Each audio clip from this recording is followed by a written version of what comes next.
오늘 우리가 묵상해야 될 말씀입니다. 열왕기하 5장 14절의 말씀, 구약성경 568, 568페이지입니다. 열왕기하 5장 14절 한 구절의 말씀입니다. 우리 같이 함께 한 음성으로 읽도록 하겠습니다. 나아만이 이에 내려가서 하나님의 사람의 말대로 요단강에 7번 몸을 잠그니 그의 살이 어린아이와 살같이 회복되어 깨끗하게 되었더라. 아멘. 주보 구면을 한번 보시면 그 밑에에 도표가 하나 들어가 있습니다. 지난 주일 설교를 듣고 끝날 것이 아닙니다. 설교를 듣고도 변화되지 않으면 그게 더 악한 것입니다. 그래서 우리가 설교를 통해서 깨달은 것들을 어떻게 생활 가운데 실천하고 적용하고 실천해서 내 삶이 설교 듣기 전보다는 좀 더 나아져야 되지 않을까 생각해서 이 표를 만들어 봤는데, 지난번에 부모님의 은혜 잊지 말자 이런 효에 대한 설교 들었는데, 여러분들이 점수를 매기면 몇 점일까 한번 보세요. 근데 대부분의 사람들이 5점을 매기려고 하는 경향들이 있어요. 이것도 아니고 저것도 아니고, 그래서 아예 5점은 없습니다. 그래서 4점 이하이든지 6점 이상이든지, 내가 그 점수를 줬다면 그 점수를 준 근거가 있을 거 아니에요. 나는 이러이러해서 몇 점을 주었다. 그 다음에 이 점수가 올라가게 한다면, 이 효 점수가 올라간다면 내게 어떤 복이 있을까, 어떤 유익이 있을까, 그것도 또 써보시고, 주변에 좋은 샘플들이 있습니다. 이런 점수가 높은 사람일 것 같은 사람을 보시고, 그런 사람은 누구일까, 그 사람에게서 내게 배울 것은 뭘까, 그리고 마지막으로 이 점수를 높이기 위해서 내가 구체적으로 해야 될 것은 무엇인가 한번 살펴보신다면 많은 도움이 되어지리라고 봅니다. 그러면서 지난주에 제가 말씀드릴 때에 설교 서두에 잊어서는 안 될 것을 3가지 말씀드렸지요. 첫째는 언젠가 나도 죽는다. 둘째는 나도 죄인이었었다. 그리고 세 번째는 살면서 받은 은혜를 잊지 말아라. 이 3가지 잊지 말아야 될 것에 대해서 말씀드렸어요. 기억나시나요? 전혀 처음 듣는 소리. 오늘은 우리가 살아가면서 꼭 깨달아야 될 3가지를 좀 먼저 말씀드리고 설교를 진행하려고 합니다. 구약성경 시편 49편 20절에 나오는 말씀이에요. 우리 같이 한번 읽겠습니다. 존귀하나 깨닫지 못하는 사람은 멸망하는 짐승 같도다. 이 말씀의 의미는 사람과 짐승이 다른 점이 뭘까? 깨닫느냐 깨닫지 못하느냐에 있다는 말씀이에요. 사람이 위대한 것은 짐승이 깨닫지 못하는 것을 깨닫기 때문에 사람이 위대한 것입니다. 반대로 아무리 존귀한 자리에 있는 사람이라 할지라도 깨달아야 될 것을 깨닫지 못하고 산다면 그는 멸망당할 짐승과 같다라고 하는 것입니다. 사람이 살아가면서 반드시 깨달아야 될 것이 3가지가 있다고 봅니다. 첫째는 무엇보다도 내가 누구냐, Who I am, 내가 누구냐, 이걸 깨달아야 됩니다. 내가 어떻게 이 세상에 오게 되었을까? 어떻게 내가 생명의 존재로 이 세상에 태어났을까? 그리고 이 세상에서의 허락된 시간이 다 끝난다면 어떻게 될 것인가? 언젠간 죽습니다. 생각보다 빨리 곧 죽음이 다가옵니다. 그 이후에 어떻게 될 것인가? 알고 있어야 됩니다. 성경은 이 점에 대해 분명히 말합니다. 우리는 원래 창조주 하나님의 피조물로서 하나님의 자녀였습니다. 그런 우리가 마귀의 거짓말에 속아 하나님을 부인하고 부정하고 마귀의 종로로 타다가 지옥에 멸망당할 존재가 되고 말았습니다. 이게 예수 안 믿는 사람의 운명입니다. 정해진 결론입니다. 그런 우리를 불쌍히 여겨서 우리를 죄와 사망에서 구원하시려고 하나님이 친히 사람의 몸으로 이 땅에 오셨습니다. 그분이 예수님이십니다. 누구도 예외는 없습니다. 모든 사람은 다 죄인입니다. 그러므로 누구든지 자기 죄를 회개하고 죄 용서를 받고 예수님을 구주로 믿어야 됩니다. 그러면 어떤 죄라도 무슨 죄라도 다 용서받고 다시 하나님의 자녀가 되어서 이 땅에서의 허락된 시간을 마치면 천국에 가야 될 줄로 믿습니다. 이러한 자기 정체성을 분명히 알고 있어야 됩니다. 내가 누구인가? 이렇게 살면은 나는 죽은 후에 어떻게 될 것인가? 이걸 깨닫고 있어야 됩니다. 두 번째 깨달아야 될 것이 있습니다. 자기 사명이 무엇인지를 알고 살아야 됩니다. 왜 사느냐 물어봤을 때에 사는 이유도 모른다면 살 필요가 산다는 게 무슨 의미가 있겠어요? 왜 사는가? 삶의 목적이 분명해야 됩니다. 자기의 사명이 무엇인지를 알아서 그 사명을 감당함으로 삶의 목적을 이루어야 됩니다. 성경은 우리가 사는 목적을 분명하게 말해주고 있습니다. 고린도전서 10장 31절입니다. 더 같이 또 한번 읽겠습니다. 그런즉 너희가 먹든지 마시든지 무엇을 하든지 다 하나님의 영광을 위하여 하라. 지난주 중에 무엇을 하고 사셨든 아무리 그럴듯하고 멋진 일, 사람들로부터 대단한 이야기를 들을 수 있는 일을 하고 사셨다 할지라도 내 마음 중심에 나는 하나님의 영광을 위해 이 일을 한다, 그 의식이 없었다면 그건 다 의미 없는 일입니다. 남들이 하찮게 여긴다 할지라도, 심지어 가정주부의 일들이 남들은 당연하게 여기는 것이라 할지라도 그것 속에 하나님의 영광의 의미를 부여할 때에 그것만큼 귀하고 가치 있는 일은 없을 것입니다. 그렇습니다. 세상의 모든 피조물은 하나님의 영광을 위해 존재합니다. 하나님의 영광을 드러내며 사는 것을 자기 삶의 목표로 삼아야 됩니다. 일하는 목적이 돼야 됩니다. 자기 사명이 되고 그 사명을 위해서 살아야 됩니다. 자기의 사명을 깨달은 사람은 일꾼이 됩니다. 자신의 사명이 분명한 사람은 불필요한 일에 시간과 물질을 낭비하지 않습니다. 쓸데없는 일에 괜히 휘말려서 이렇게 삶이 엉망으로 꼬이질 않습니다. 자기의 사명이 분명한 사람은 어떻게 하면 내가 하나님의 영광을 드러낼까 늘 그것만 생각합니다. 어떻게 하면 예수님께서 나에게 맡겨주신 사명, 내가 이 땅에 존재하는 목적, 땅끝까지 이르러 증인의 삶을 어떻게 살 수 있을까 늘 그것을 고민하며 삽니다. 그게 두 번째 깨달아야 될 겁니다. 나의 사명이 뭔가, 사는 목적이 뭔가. 세 번째 꼭 깨닫고 살아야 될 것이 있습니다.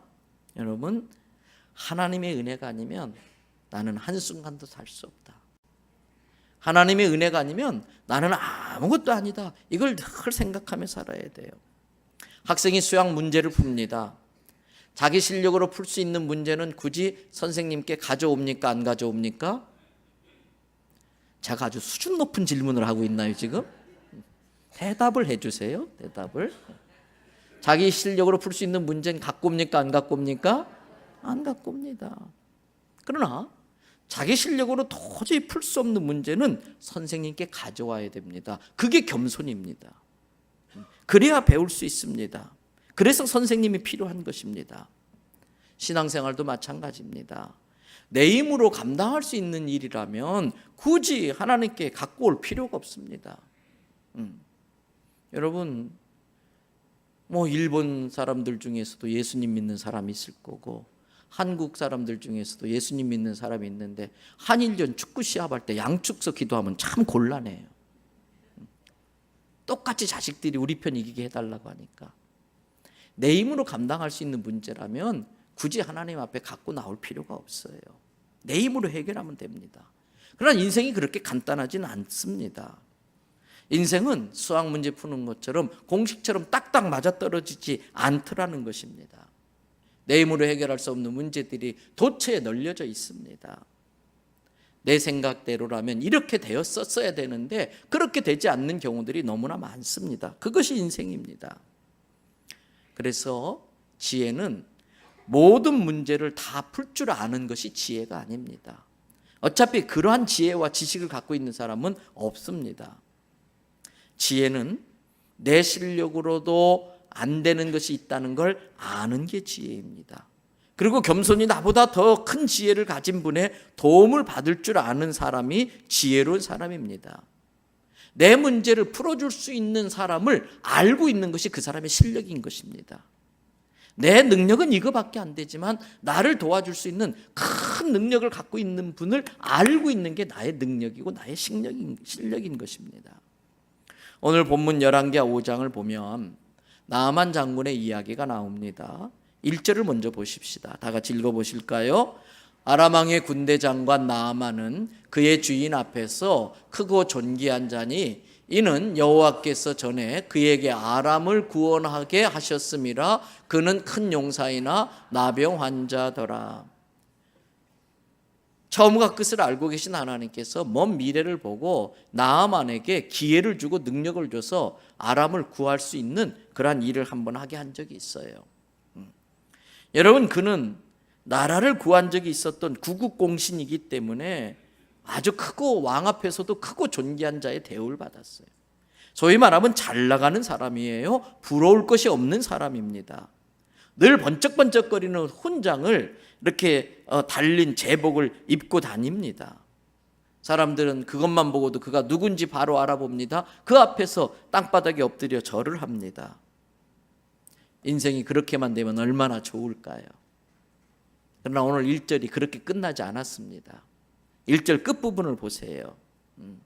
그는 큰 용사 이 한 글자가 문제. 다 좋은데 이 한 글자가 문제. 그는 큰 용사이다라고 끝내야 되는데, 였다라고 끝내야 되는데, 그는 큰 용사였으나, 큰 용사이나, 그 다음 뭐라고 되어 있어요? 나병 환자다. 여러분, 이 한 글자가 인생을 뒤집어 버립니다. 세상에 문제 없는 사람 없습니다. 모든 것 다 갖고 있는 사람은 이 세상에 어디에도 없습니다. 저 사람은 아무 문제 없겠다, 참 부럽다. 여러분, 속사정 알면 아니에요. 때로는 나만 왜 이렇게 힘들까 생각들 때가 있어요. 그러나 나나 그 사람이나 거기서 거기에요. 인생을 다 살고 되돌아보면요, 어떤 사람의 삶이나 다 공평합니다. 지금은 한센시병이라고 알려진 이 나병을 잘 아실 겁니다. 소위 말하는 문둥병입니다. 지금은 완치가 가능한 병이에요. 완전히 치료가 됩니다. 그러나 이 나만 장군 시대만 하더라도 이 병은 불치의 병입니다. 이 병에 걸리면 사망 선고를 받은 거나 마찬가지입니다. 나만 장군의 몸이 언제부턴가 자꾸 근질거립니다. 몸이 이상하다라는 것을 느낍니다. 급기야는 눈썹이 빠지기 시작합니다. 살에 염증이 생기더니 쑥 문들면 살갗이 벗겨지고 살이 문드러지기 시작합니다. 온몸이 만신창이가 돼요. 겉으로는 화려한 제복으로 자기의 그 문드러진 살을 감추고 있지만 언제까지 그렇게 감추고만 살 수 없습니다. 몸에서 냄새가 나기 시작합니다. 사랑하는 대연선교회 성도 여러분, 이것이 인생입니다. 우리 모두 그럴듯하게 이렇게 명품 옷을 입고 앉아있다 할지라도 내 속이 문드러지는 것 같은 아픔이 있어요. 남에게 들키고 싶지 않는 냄새가 있어요. 그래서 은혜가 필요한 거예요. 그래서 기적이 필요한 것입니다. 당시로서 한센시병이 낫는다는 건 기적입니다. 기적이 일어나지 않으면 나을 수가 없습니다. 근데 오늘 본문 말씀으로 정한 열왕기 5장 4절의 뒷부분을 보세요. 5장 14절의 뒷부분을 보세요. 그의 살이 무엇과 같이 되었더라? 어린아이의 살같이 회복되어 깨끗하게 되었더라. 기적이 일어났다는 겁니다. 기적이 일어난 겁니다. 어떻게 이러한 기적이 일어났을까? 절대 우연이 아닙니다. 기적은 절대 그냥 일어나지 않습니다. 기적이 일어났다면 기적이 일어날 만한 요소가 있었기 때문에 기적이 일어난 겁니다. 그래서 오늘 설교의 제목이 뭐였습니까? 기적의 요소들. 기적이 일어나게 된 이유들이 뭐냐? 기적을 일으킨 요소들이 뭐냐? 그걸 알아보자는 겁니다.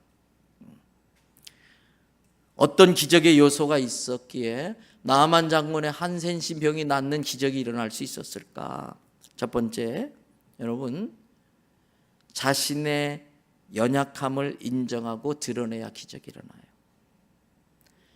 자기의 약함과 부족함과 이러한 것들을 부끄러워하지 말고 솔직히 까발리고 드러내야 병이 나서요. 기적이 일어나요. 병은 소문내야 낫는다고 옛 어른들도 그랬잖아요. 오늘 2절을 보세요. 거기에 한 어린 소녀가 나옵니다. 일전에 이스라엘과의 전쟁에서 잡혀온 아이일 것입니다. 똘똘해서 자기 부인을 수종들 수 있는 몸종으로 드렸습니다. 그 아이가 나만의 상황을 알게 된 겁니다. 자존심 상하지요. 그렇지만 자기 집에 같이 먹고 사는데 이 아이에게 숨길 수가 없습니다. 한 집에 가족과 같이 사는 존재이기 때문에 그렇습니다. 그런데 사랑하는 대형 성결교회 성도 여러분, 아십니까? 이것이 교회입니다. 이것이 교회예요. 육체의 피는 섞이지 않았지만 우리 모두에게는 예수님의 피가 흐르고 있는 줄 믿습니다. 그러므로 성도는 서로 가족 같은 존재입니다. 그래서 서로의 상처와 아픔을 숨기면 안 돼요. 왜 숨깁니까? 가족으로 느끼지 못하기 때문에 그렇습니다. 숨길 수 있다고 생각하기 때문에 그렇습니다. 자존심 상하기 때문에 그렇습니다. 흉볼까 봐 부끄러워서 감추는 겁니다. 여러분, 아픔과 상처를 숨긴다면 가족이 아닙니다. 진짜 가족이라면 창피할 필요 없습니다. 또 흉 보면 안 됩니다. 내가 가족이 아니니까 그 사람의 흉을 보는 겁니다. 서로 싸울 수 있습니다. 언성을 높일 수도 있습니다. 근데 가족이 맨날 싸우기만 하면 안 됩니다. 진짜 가족은 그 전날 밤 그렇게 그냥 머리통 터지라고 싸우고도 그 다음날 아침에 한 상에 둘러앉아 같이 밥 먹는 게 가족입니다. 여러분, 교회가 천사만 모인 곳이 아니에요. 별별 사람 다 모여 있으니까 갈등과 어려움이 있죠. 뭐 싸울 수도 있어요. 부끄러워하지 마세요. 그런데 싸움으로 끝내면 안 돼요. 화해해야 돼요. 같이 한 상에 둘러앉아 밥을 먹으면 괜찮아요. 그렇게 하지 못할 거라면 싸우지 말아야 돼요. 오늘 나아만의 병이 나을 수 있었던 건 자존심 다 내려놓고 자기의 아픔과 상처를 드러낼 수 있었기 때문에 기적이 일어나는 거예요. 두 번째 기적의 요소가 있습니다. 그 밥상에서 서로에게 좋은 소식, 굿뉴스를 전할 수 있어야 됩니다. 피도 안 섞인 그 포로로 잡혀온 어린 소녀지만, 야, 넌 어떻게 하다 이렇게 됐냐? 참 안 됐다. 불쌍하다. 응? 너네 고향에 돌아가는 것은 어려울지 모르지만 우리 집에서 네 집처럼 살아라. 아마 이 나하만 장군 부인이 그렇게 잘해줬을 거예요. 그렇게 잘해주지 않았다면 나하만 장군이 그렇게 되었을 때에 아이고 나를 구박하고 그러더니 꼴 좋다 잘됐다 그랬을 거예요. 그런데 평상시에 이 소녀에게 은혜를 베풀어 주었을 것 같아요. 그랬더니 그 나하만 장군의 상처를 자기 상처처럼 생각하는 거예요. 그 아픔을 자기 아픔으로 받아들이는 거예요. 아이고 우리 주인님 어떡해. 아빠 같으신 분인데. 그러면서 굿뉴스를 이야기해요. 본문 3절 보세요. 같이 한번 3절을 읽도록 하겠습니다. 그의 여주인에게 이르되 우리 주인이 사마리아에 계신 선지자 앞에 계셨으면 좋겠나이다. 그가 그 나병을 고치리라 하는지라. 그 선지자가 장군님의 그 나병을 고쳐주실 수 있습니다. 이것이 복음, 복된 소리, 굿뉴스입니다. 죽을 병에 걸린 사람에게 살 수 있다는 것처럼 좋은 소식은 없습니다. 이 아침에 저와 여러분들에게 이 굿뉴스가 들려지기를 주님의 이름으로 축복합니다. 그런데 우리에게만 굿뉴스가 전해진 것만으로는 안 됩니다. 사랑하는 대전성결교 성도 여러분, 주변을 잘 둘러보세요. 우리 주변에는 장군이 입고 있는 제복을 입고 있는 것처럼 그럴듯하게 자기를 치장하고 화장하고 변장하고 이렇게 살고 있지만 그 속이 문드러지는 것 같은 아픔을 지니고 사는 사람들이 많이 있어요. 그래서 인생을 연극배우로 비유하잖아요. 가족이 아닌 사람 앞에서는 연극을 해야 돼요. 왜? 약점만 보이면 흉보고 짓밟을기 때문에. 그래서 집에서는 파자마 바람으로 뒹굴 수 있지만 나올 때는 쓰레기 하나 버리러 갈 때도 한번 거울을 보고 나가는 게 우리의 삶이에요. 여러분, 그렇게 주변에는 포장하며 사는 사람, 연극하며 사는 사람들이 얼마나 많은지 몰라요. 쇼윈도 부부예요. 원수같이 사는 부부인데도 교회에 오면은 그렇지 않은 척처럼 사는 사람들이 많이 있어요. 그 사람들을 가족으로 우리가 생각한다면 그 사람의 아픔이 느껴져야 돼요. 그리고 그 사람이 자기의 상처를 나한테 드러낼 수 있도록 그 사람에게 무한한 신뢰를 줄 수 있어야 돼요. 저 사람이라면 믿을 수 있어. 그 사람이 나에게 예수님처럼 느껴지면 그 사람에게 내 속약을 터놓아요. 우리는 누군가에게 예수님으로 다가가야 되는 거예요. 여러분, 그 사람들에게도 내가 들은 굿뉴스가 전해져야 할 줄로 믿습니다. 이 여자아이가 참 착합니다. 비록 먼 타국 땅에 포로로 잡혀온 신세였지만 늘 천국을 소망하면서 내 인생의 결론은 이 아랍 나라가 아니야. 내 인생의 종착점은 저 천국이야. 늘 천국을 소망하면서 감사하며 기뻐하며 살아요. 여러분, 자기 하기 나름이에요. 사랑받는 사람은 사랑받을 만한 이유가 있어 사랑받더라고요. 미움받는 사람은 미움받을 만한 이유가 있어 미움받더라고요. 자기 하기 나름이에요. 이 여자애가 그렇게 사랑받았던 이유는 사랑받을 짓을 하니까 그래요. 늘 감사거리를 찾고 상냥하고 친절하고 사랑으로 남을 섬기려고 하고. 그런데 이러한 삶의 태도가 결국은 자기에게도 복이 됩니다.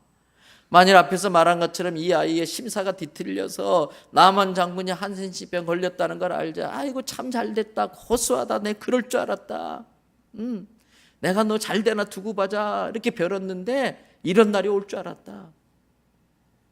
얼마나 자기를 이렇게 구박했다면 그걸 고소했었겠어요. 그리고 굿뉴스를 전하지 않았다면 이 아이는 평생 그렇게 살다 끝났을 거예요. 나만 장군이 한센신병에 걸려서 죽게 되면 더 이 아이의 삶도 종들의 삶에서도 더 비참한 삶이 되어졌을 거예요. 그런데 생각해 보십시다. 나만 장군이 엘리사 선지자를 만나서 이 불치병이 낫고 돌아왔어요. 누구한테 가장 감사할까요? 너무 어려운 질문을 하고 있어요. 그렇게 막 고민해야 될 문제 이 답이? 집에 돌아오면 누구한테 가장 감사하겠어요? 이 아이한테. 정말 고맙다. 그리고 성경에 나오진 않았지만 딸이 없으면 양녀를 삼았을 것 같아. 결혼한 아들이 있다면 며느리를 삼았을 것 같아. 비록 이방 여자고 종이라 할지라도.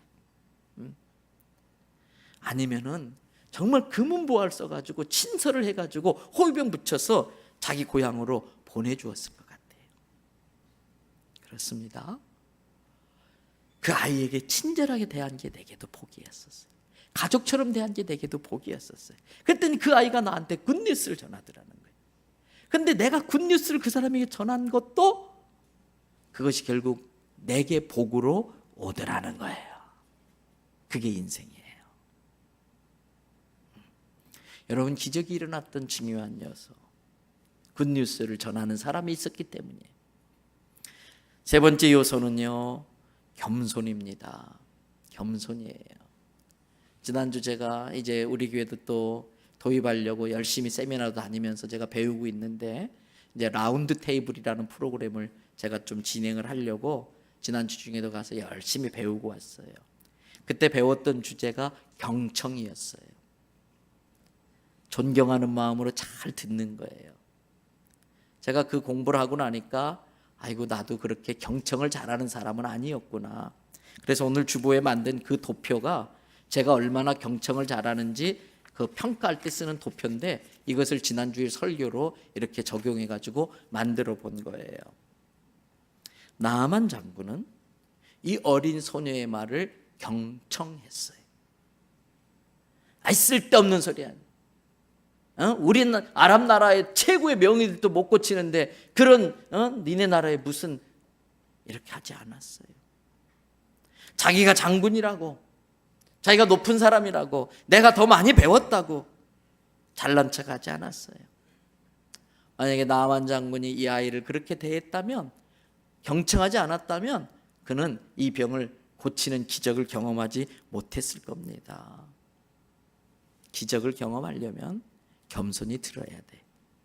무엇보다도 하나님의 말씀을 들어야 할 줄로 믿습니다. 그러려면 자기가 장군이라고 잘난 척하면 안 돼요. 자기를 먼저 부인할 줄 알아야 돼요. 자기를 내려놓을 줄 알아야 돼요. 자기를 부인한다, 내려놓는다는 건 뭐예요? 자기의 무능을 고백하는 거예요. 나는 내 병을 고칠 능력이 내게 없습니다. 무능력을 고백해야 됩니다. 자기의 연약함과 부족함을 시인할 수 있어야 됩니다. 우리가 기적을 경험하기 위해서 필요한 건 두 마디예요. I'm not nothing. I'm nothing. 나는 아무것도 아니에요. 두 번째 뭐예요? I can't do anything. 내가 할 수 있는 건 아무것도 없습니다. 나는 아무것도 못합니다. 하나님 나 좀 불쌍히 여겨주세요. 하나님 나 좀 도와주세요. 그러면 하나님이 도와주시면 기적이 일어나요. 사업의 실패나 육체의 질병이 우리를 힘들고 어렵게 하지만 그 어려움, 그 고난, 그 시련을 신앙의 관점에서 해석하고 영적으로 잘 받아들이면 그런 시련만큼 우리를 신앙과 인격적으로 성숙시켜주는 재료는 없습니다. 나만 장군과 같이 세상의 부귀영화를 누리고 사는 사람은 자기 자신을 잊어버리고 살기가 쉽습니다. 천년만년 살 것 같이 큰 소리 치면서 호의호식하면서 허랑방탕하며 살기가 쉽습니다. 저는 요즘에 우리나라의 제일 화제의 인물, 지난 6년 동안 화제에서 떠나지 않았던, 이미 이름 이야기해도 되겠죠, 김학의 차관이라고 하는 사람. 여러분, 차관이 아무나 됩니까? 대통령, 국무총리, 장관, 다음 차관이에요. 그 자리까지 올라갔던 사람이 그 망신을 당해, 그 부끄러운 영상이 돌고, 그 자식들을 어떻게 했어요? 그 부모들은 어떻게 했어요? 근데 그가 검사장으로 갔을 때에 모든 그 도시의 사람들이 쩔쩔맸지요. 아이고 검사장님. 자기 말 한마디에 돈 싸들고 오지요. 여자 갖다 막 주지요. 그렇게 큰 소리 치면서 영원히 살 줄 알았겠지요. 이런 사람은요, 하나님에 대해서 쉽게 생각해 보지 않습니다. 아까 존귀한 자라 할지라도 깨닫지 못하면 멸망당할 짐승과 같다고 하는 게 바로 그런 거라고 생각되지 않습니까? 굳이 하나님을 찾을 필요가 없어요. 왜? 자기가 다 누리고 사니까. 자기가 하나님이니까. 죄 가운데 살면서도 죄인 줄도 모르고 살다가 어느 날 갑자기 죽음이 찾아온다는 걸 모르고 산 거예요. 잊고 산 거예요. 근데 나만 장군은 얼마나 다행입니까? 그는 그 병 때문에 하나님의 사람 엘리사를 찾아가게 됩니다. 그는 그 병 때문에 하나님이 계시다는 걸 알게 되었고 그 하나님을 믿습니다. 때문에 일시적인 아픔과 부끄러움은 있을지 모르지만 그 병을 잘 신앙적으로 다루면은 나만 장군에게는 축복이고 은혜인 줄로 믿습니다. 그는 그 병 때문에 인생을 저주로 마친 것이 아니라 영육간의 축복을 받고 새 사람이 되어 하나님의 자녀가 될 수 있었던 것입니다. 여러분, 그렇습니다. 역풍을 순풍으로 이용할 줄 아는 게 신앙입니다. 걸림돌을 디딤돌로 삼고 넘어갈 줄 아는 게 신앙의 믿음의 능력입니다. 시련을 성숙의 기회로 삼을 줄 아는 게 지혜입니다. 이처럼 그 아이의 말을 무시하지 않고 들을 수 있었던 것이 그 나아만을 살립니다. 뿐만 아닙니다. 여러분, 엘리사 선지자가 나아만에게 요단강에 가서 7번 씻으라고 했을 때에 처음에 나아만의 반응은 어떠했는지 아시지요? 11절과 12절을 보십시다. 다 같이 읽겠습니다. 나아만이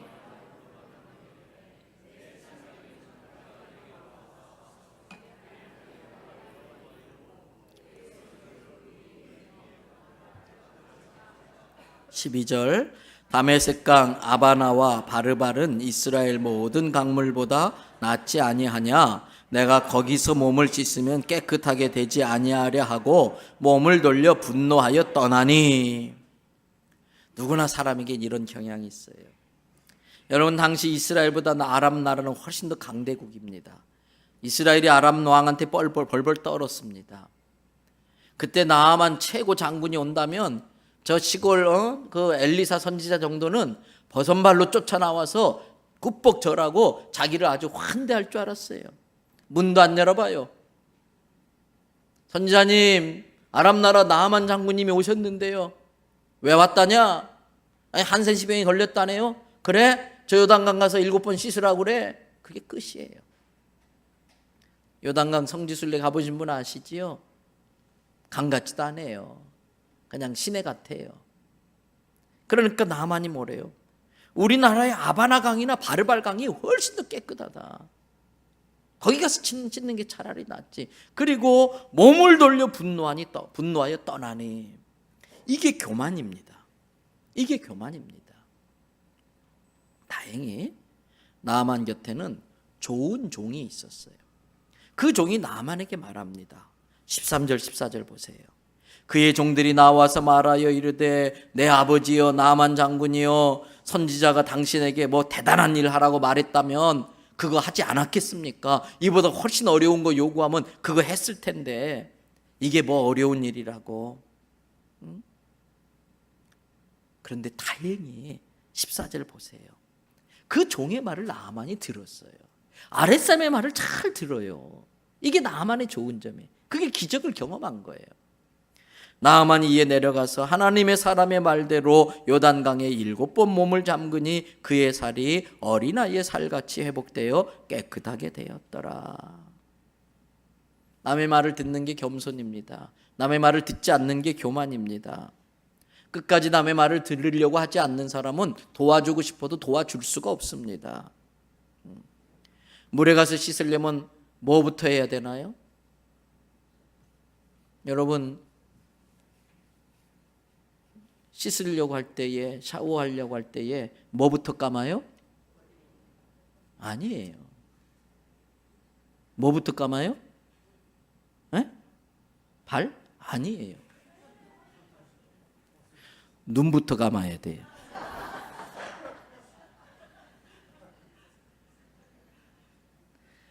나아만 장군이 강물에 들어가려면 뭐부터 해야 되느냐? 제복부터 벗어야 돼요. 이거부터 벗어야 돼요. 무슨 의미일까요? 그건 자기의 상징이에요. 그게 진짜 자기인 줄 알았어요. 근데 그걸 벗는 순간 고름찬 몸이 나와요. 썩은 살이 드러나요. 그게 자기 실상인데 그걸 숨기고 사는 거예요. 여러분, 착각하면 안 돼요. 내가 어떤 존재인지를 알아야 돼. 하나님 앞에 제복을 벗어야 돼. 세상 계급장 다 내려놓고 엎드려야 돼. 사람들 앞에 엉망이 된 자기의 몸을 보인다는 건 나아만에게서는 결코 허락할 수 없는 일이었었어요. 그래서 화를 내고 돌아가려고 했던 거예요. 자존심 상해서. 남들한테 흉을 보이고 싶지 않아서. 그러나 하나님 앞에서는 안 돼요. 계급장 다 떼야 돼요. 훈장 다 떼야 돼요. 그 제복 벗어야 돼요. 위선의 옷, 교만의 옷, 자존심의 옷 벗어야 돼요. 그렇지 않으면 하나님 앞에 나아갈 수 없어요. 그래서 엘리야 선지자가 나아만에게 교만의 옷을 벗게 하려고 요단강 가서 씻으라고 한 겁니다. 우리도 마찬가지. 오늘 하나님 앞에 겸손하게 나오셨습니까? 그러면 기적이 일어나요. 아직도 폼 잡고 있습니까?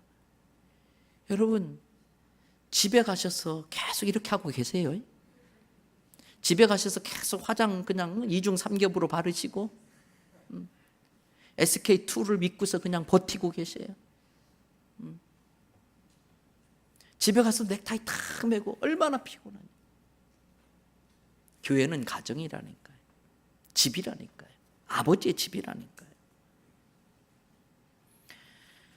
위선과 자존심과 교만의 마음을 벗어버리지 않으면 절대 예수님 만날 수 없습니다.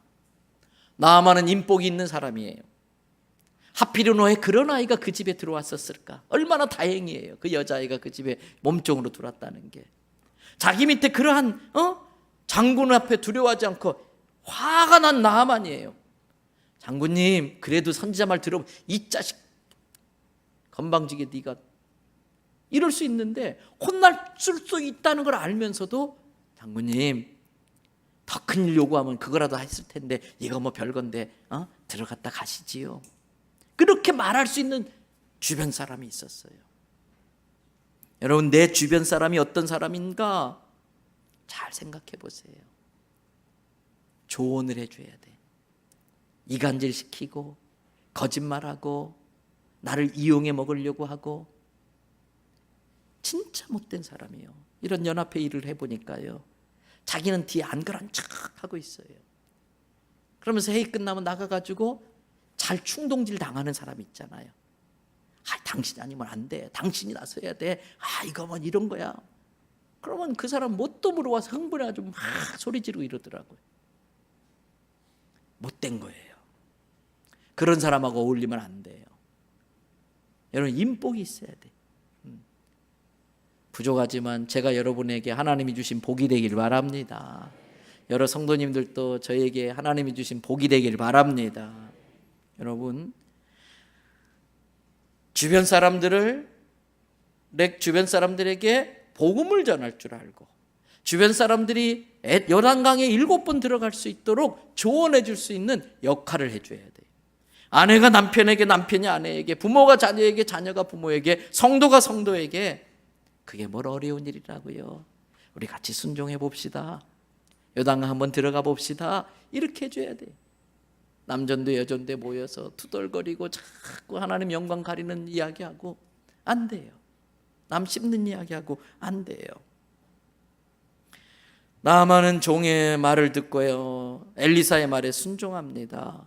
엘리사의 말은 하나님의 말씀이었습니다. 여러분, 그가 7번 씻고 나오자 어느새 그의 살이 어린아이 살처럼 치료된 줄로 믿습니다. 왜 그렇습니까? 엘리사에게 능력이 있는 게 아니에요. 요단 강물에 능력이 있는 게 아니에요. 엘리사의 입을 통해 나온 하나님의 말씀에 능력이 있는 것입니다. 하나님이 말씀으로 빛이 있으라 했더니 세상에 빛이 생겼어요. 예수님께서 일어나 나와라 나사로에 말씀하니까 그 말씀을 들은 나사로가 살아났어요. 풍랑이 이는 물을 향하여 잔잔하라 말씀하시니까 풍랑이 잔잔했어요. 이게 하나님의 말씀의 능력입니다. 하나님의 말씀은 1.1핵도 가감없이 그대로 믿어야 할 줄로 믿습니다. 천지는 변해도 변하지 않는 게 하나님의 말씀이에요. 의심치 말고 그대로 겸손하게 믿어야 돼요. 여러분, 엘리사 선지자가 몇 번 들어갔다 나오라고 그랬어요? 7번. 왜 7번이라고 했을까? 여러분, 한 번 들어갔다 나와서 가장 먼저 뭐 할까요? 뭐야 이거 그대로네 이거. 장모님 한 번만 더 들어가 보세요. 2번째 들어가 또 뭐 할까요? 완전 이거 사기네, 이거 사기. 더 더러워졌네. 이 찝찝해. 한 번 들어갔다 나왔는데 막 몸이 나아지기 시작해요. 7번 아니라 70번은 들어갈 거래요? 들어가지 말래도? 그건 현상에 대한 것을 보고서 따라가는 것이지, 믿음은 한 번 들어갔다 왔는데도 하나도 달라지지 않았어요. 2번 들어갔다 왔는데도 달라지지 않았어요. 그런데도 불구하고 7번까지, 왜? 7번 들어가라는 그 말씀에 믿음이 있기 때문에 그 말씀에 순종하는 것이지, 한 번 들어갔다 나와서 달라진 그 현상을 받아들이고 물에 들어가는 건 순종이 아니에요. 그건 믿음이 아니에요. 들어가는 거예요. 7은 성경에서 완전수입니다. 온전한 순종을 이야기하는 겁니다. 그런데 많은 사람이 난 4번씩이나 들어갔다 왔어. 달라지는 게 없어. 그래, 난 5번이나 갔다 왔다. 6번만 들어갔다 나온 사람이 제일 억울한 사람이에요. 제일 안타까운 거예요. 불순종이 죄입니다. 순종하는 척하면 안 됩니다. 적당히 순종하고 다 했다고 순종 다 한 줄로 하면 안 됩니다. 여러분, 온전히 순종할 때에 기적이 일어날 줄로 믿습니다. 말씀 마칩니다. 여러분, 가족입니다. 상처를 내놓고 문제를 내놓고 기적을 위하여 같이 기도할 수 있어야 가족입니다. 가족은 서로에게 굿뉴스를 전해야 됩니다. 바르게 이끌어줘야 됩니다. 그래도 한번 들어갑시다 라고 해줘야 됩니다. 그리고 겸손함으로 남의 말을 듣고 끝까지 순종할 때에 나만에게 있었던 기적이 우리에게도 일어날 줄로 믿습니다.